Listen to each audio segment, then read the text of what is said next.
Imagine waking up one morning and discovering that your entire family believes you're possessed by a demon. Not one person, not two. Every single member of your family. Your mother, your father, your brother, your grandmother. Everyone. They stop trusting your words. They stop believing your pain. And no matter how much you beg them, nobody listens. Now imagine this nightmare lasting for days, until one day, you don't wake up at all. Sounds like the plot of a horror movie, right? But this wasn't a movie. This was a real incident that reportedly happened in Taiwan in 2005. The real story behind Incantation. A case so disturbing that years later, it would inspire one of the most terrifying horror films ever made. Incantation. And honestly, many people believe the real story is even scarier than the movie itself. Because there were no jump scares, no cursed videotapes, no monsters hiding in the shadows, just an ordinary family, and a fear that slowly consumed all of them. Taiwan. At first, there was nothing unusual about this family. 6 people lived together under one roof. They ate together, prayed together, spent holidays together. To outsiders, they looked completely normal.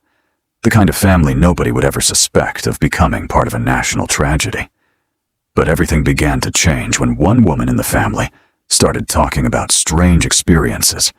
She claimed that gods were speaking directly to her, not through dreams, not through signs, directly. The family listened carefully, and more importantly, they believed her. At first, nobody thought it was dangerous. If anything, it felt spiritual, almost comforting. But then strange things started happening. One family member claimed they heard whispering late at night. Another swore they saw a dark shadow move across a room. Someone else said they felt an invisible hand touch them while they slept. Nobody could prove any of it, but inside that house, proof no longer mattered.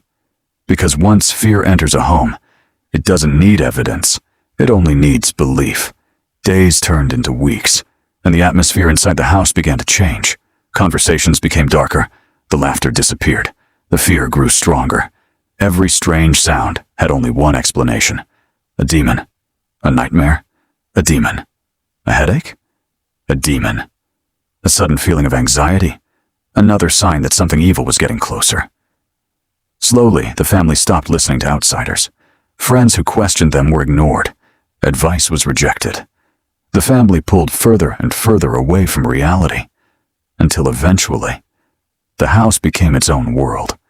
A world where fear was the truth, and every new experience only made that truth feel more real. Then one night, the family reached a terrifying conclusion. The evil wasn't hiding inside the house.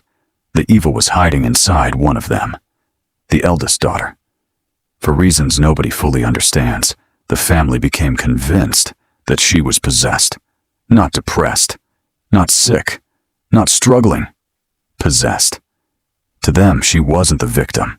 She was the source, the doorway through which demons had entered their lives.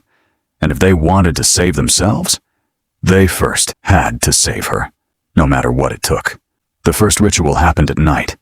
Candles lit the room. Incense smoke drifted through the air. Family members gathered around the young woman.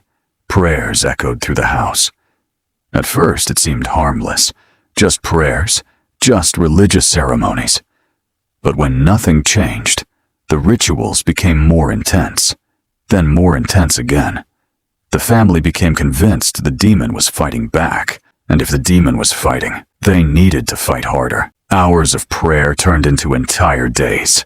The young woman was constantly surrounded, constantly watched, constantly accused of being controlled by evil forces. Imagine sitting in a room where every single person you love believes you're possessed. No one trusts you. No one believes you. No one listens when you tell them they're wrong. That became her reality. Every single day. As the days passed, her condition became worse. She grew weaker, exhausted, barely able to stand. But the family saw things differently. To them, her suffering was proof that the rituals were working. The weaker she became, the more convinced they were that the demon was losing its grip. It was a horrifying cycle, Every sign of physical collapse was treated as spiritual progress. And nobody stopped to ask the question that could have changed everything. What if there was never a demon at all? Then came the moment that changed everything. The young woman's body finally gave out, after days of neglect, days of rituals, days of suffering. She died, inside the very house where her family believed they were saving her. The person they claimed to be protecting was gone. When authorities entered the home, they expected panic, regret, confusion. Instead, they found something even more disturbing. The family still believed demons were responsible, even after her death, even after everything that had happened. They genuinely believed they had been fighting evil spirits.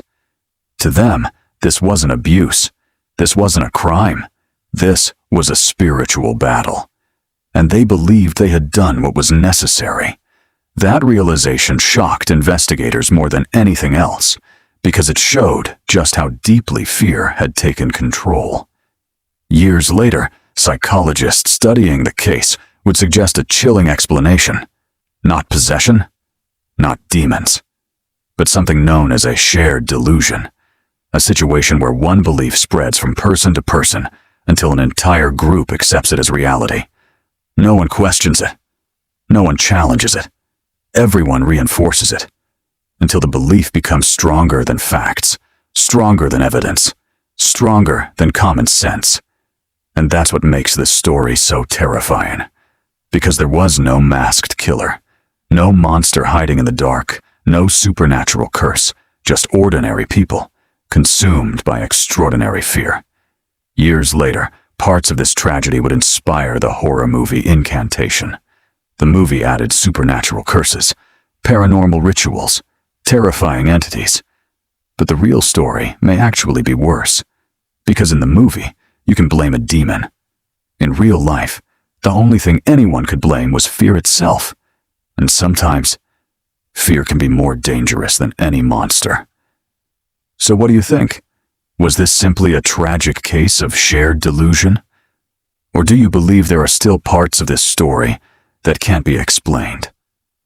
Let me know in the comments. And if you enjoyed this story, subscribe for more real mysteries, crimes, and horror cases from around the world.